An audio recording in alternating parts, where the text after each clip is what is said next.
Tomato sauce বানানোর জন্য প্রথমেই যেটা করবেন, লাল লাল ভালো দেখে পরিষ্কার দেখে টমেটো নেবেন এবং নিয়ে তারপর সেটাকে ভালোভাবে ধুয়ে পরিষ্কার করে নেবেন।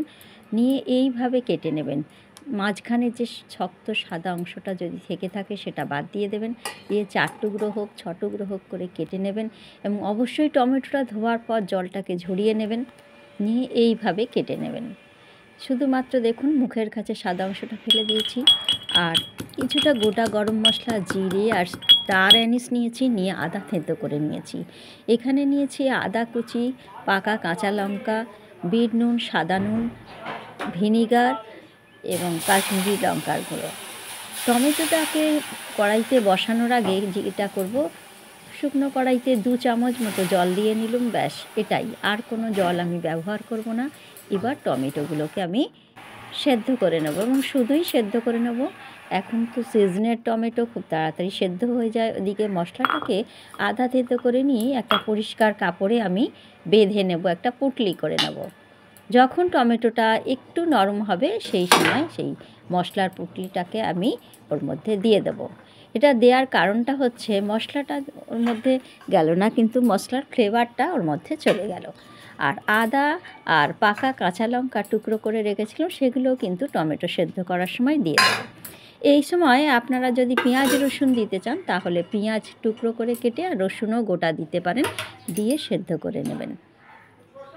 টমেটোটা সেদ্ধ হয়ে যাওয়ার পর মশলার পুঁটলিটাকে আমি বার করে নেব, কারণ যা ফ্লেভার ওর মধ্যে যাবার, অর্থাৎ সুগন্ধটা যাবার চলে গেছে।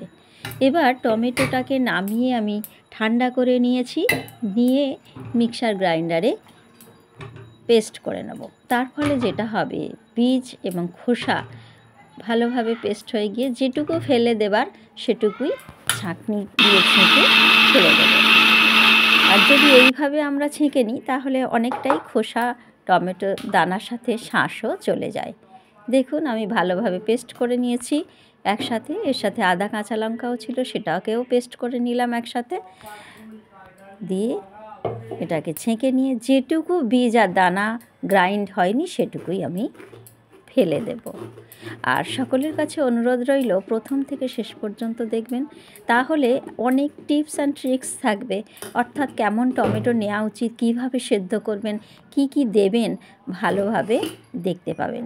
স্কিপ করলে ভালোভাবে দেখতে পাবেন না। এবং আমি প্রত্যেকটা পদ্ধতি সহজভাবে দেখাবার চেষ্টা করেছি। টমেটো পেস্ট করার পর ছেঁকে নিলাম, নিয়ে সেটাকে আবারও শুকনো কড়াইতে ঢেলে দিলাম। এইবার টমেটোর রসটাকে ফোটাবো ভালো করে। দেখুন একটু বীজ দানা বেরিয়েছে, সেটা ফেলে দিলাম। এদিকে টমেটো আমার ফুটতে শুরু করে দিয়েছে। মাঝে মাঝে নেড়ে দেবো, খুব একটা তলায় ধরে যাওয়ার যে ভয় আছে তা না। আপনারা গ্যাস সিমে রেখে হাতের কাজ সেরে নিতেই পারেন, কারণ একটু তো সময় লাগবে এটা ঘন হতে, যতই ঘন পেস্ট হোক।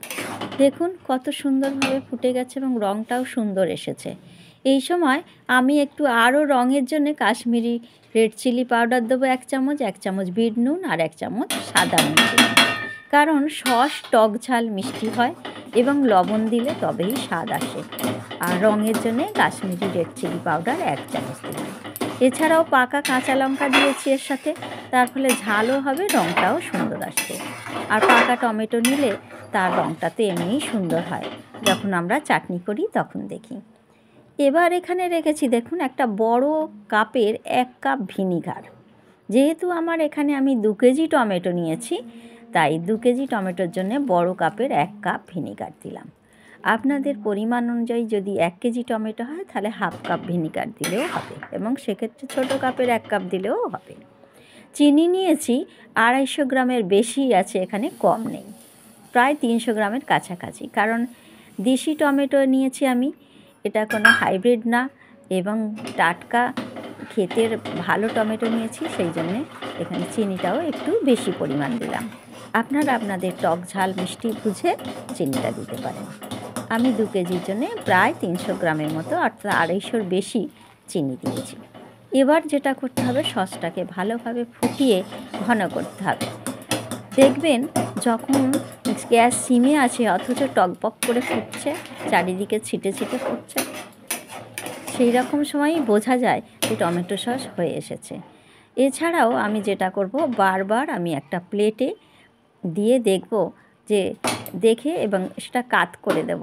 যদি দেখেন তাড়াতাড়ি নেমে আসছে রসটা, তাহলে বুঝবেন যে দেরি আছে আর একটা পাতলা রসও বেরিয়ে আসে। কিন্তু যখন দেখছেন অনেক দেরি করে এটা নামছে রসটা, তাহলে বুঝবেন যে না, আপনার সস একেবারেই রেডি।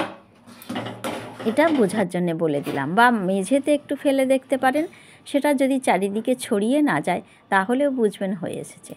এইবারে দেখুন, আমি কাত করলেও দেখছেন খুব ধীরে ধীরে নামছে, মানে নামছে না বললেই হয়। তবুও এক ফোঁটা রস যেন গড়িয়ে আসছে, তার মানে আরও একটু 2 মিনিট ফুটবে। এই রসটা তখন আর বেরোবে না যদি সম্পূর্ণভাবে হয়ে যায়। ভালো লাগলে অবশ্যই লাইক, কমেন্ট, শেয়ার করবেন আর সাবস্ক্রাইব করে পাশে থাকা বেল আইকনটাকে প্রেস করতে একেবারেই ভুলবেন না।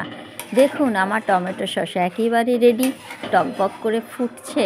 সিমে রাখার পরও ছিটে ছিটে চারিদিকে পড়ছে এবং খুন্তি দিয়েও আস্তে আস্তে পড়ছে। কতটাই ঘন হয়ে গেছে আর তেমনই সুন্দর হয়েছে রঙটা। আবারও আরেকবার আপনাদের দেখিয়ে দিই।